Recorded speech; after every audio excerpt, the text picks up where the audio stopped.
think it was Vancouver, a couple of weeks ago.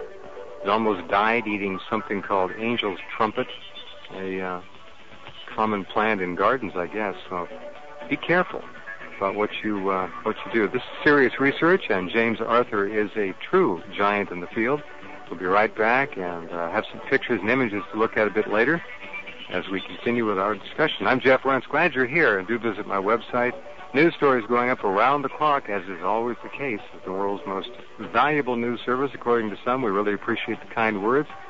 And we know many of you in the mainstream media do stop by and take a look regularly. Glad to have you on board. Okay, welcome back. Talking about ethno-mycology, the effects mushrooms have had on the culture, the religion, and the philosophy of humankind throughout history. James Arthur is my guest. He is a wizard in the field and has probably spent more time on this than anybody else, maybe a couple of equaled his output. Now, here's a personal question. How many different kinds of mushrooms have you scientifically evaluated for their impact on the human conscious process? Well, are you talking about a bioassay? Yeah, whatever. Well, bioassay is a personal assessment. And I've done the Amanita muscaria probably close to 100 times, which is one of the differences between me and many other researchers. A lot of people research it and write about it, and they kind of talk the talk, but they don't really walk the walk. Uh-huh. You know, and for me, I understand what these things are and how they progress you each time, and how they show you new things, and it's really like having a teacher. Okay, there's a cumulative then impact. Every time it's like going down the road, and each time you do this, you move a little further along the road. You don't forget. Then there was the experience compounds. Yeah. Well, yeah, it compounds. In other words, you kind of move along. Okay. You move along, and it shows you more things and more different things. As you go through life, everybody has different fields that they start to study, and everybody has different aspects of learning that they start to go through. And it's sort of the same way with these things, is that it teaches you to, number one, respect nature and respect life. And number two, it teaches you that these mushrooms are extremely important, and these chemical compounds are part of our genetic library. The reason that I say that is that our brains produce naturally dimethyltryptamine, which is one of the compounds that's actually what I just called psilocybin. It's actually in dimethyltryptamine. It's a dimethyltryptamine, and it's the same thing that's produced naturally by our pineal gland. All right.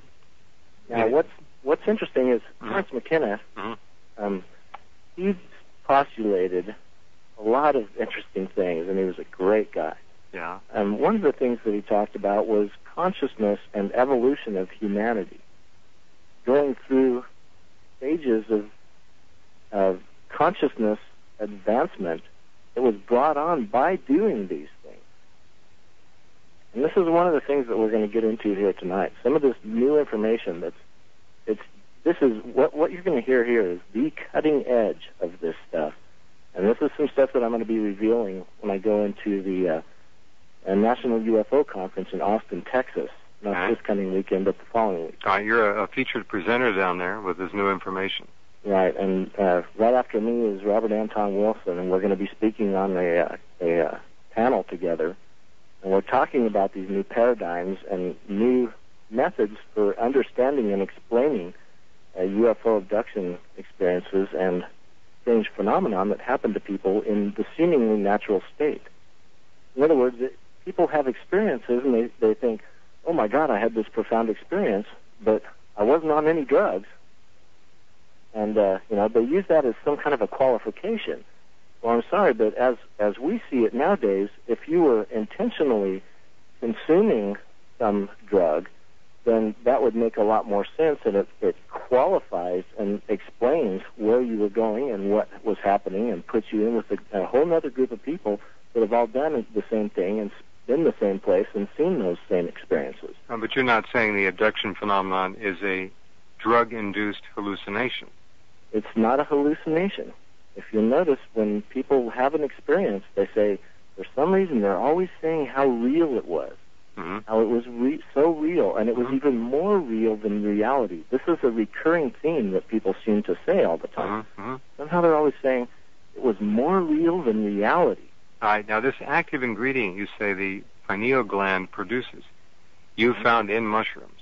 Right, dimethyltryptamine. But in far lower quantities.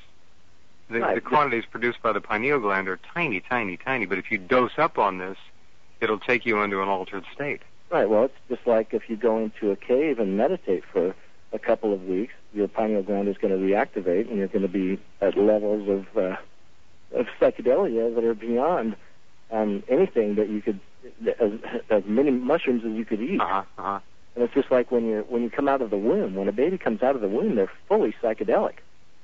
And this is a phenomenon that has been explained recently by studies done by Rick Strassman.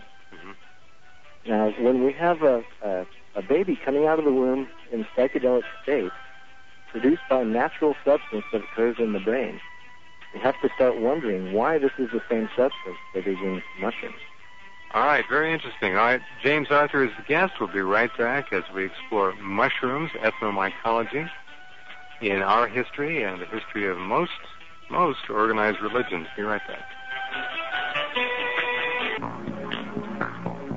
And welcome back. Talking with James Arthur, and a true original, ethno-mycology. You know, there are a lot of people listening, James, who have taken mushrooms at one point or another in their lives. This is rather looked upon as a recreation, unfortunately, because as you know through your scholarship, the potential is far more than that. But I guess even in a recreational sense, people can't help but, in many cases, and I'm not espousing people do this, I'm just suggesting on the basis of your scholarship, it would seem that even in a recreational case, most people, if it's done under the proper circumstances, proper guidance, proper controls and all of that, and it has been done on this planet for forever, that people can benefit in most cases. Correct? And why not? I mean, cognitive liberty is our number one freedom, isn't it? Throwing those big words around again. Oh, cognitive liberty. It's simple. It would seem freedom. so. It would seem that would be so basic and so elemental that we wouldn't have to worry about it.